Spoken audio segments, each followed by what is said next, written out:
Our follow-up review into the Jobs Growth Wales Plus employability programme builds on our earlier monitoring visits to take a closer look at two key areas.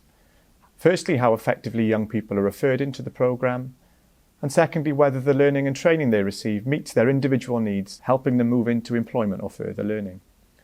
To do this, we visited almost 50 training centres across Wales and spoke to young people, providers and other key partners involved in the programme. We found that referral systems have improved, with more detailed information being shared between Working Wales and providers, helping match young people to the right programme and level support. However, processes for sharing information about participants' additional learning needs still needs improvement.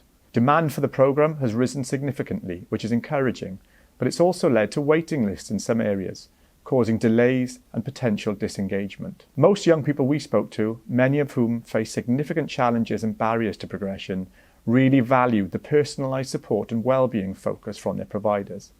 However, some were held back by delays in accessing work placements, or lacked enough confidence to progress despite being capable of doing so.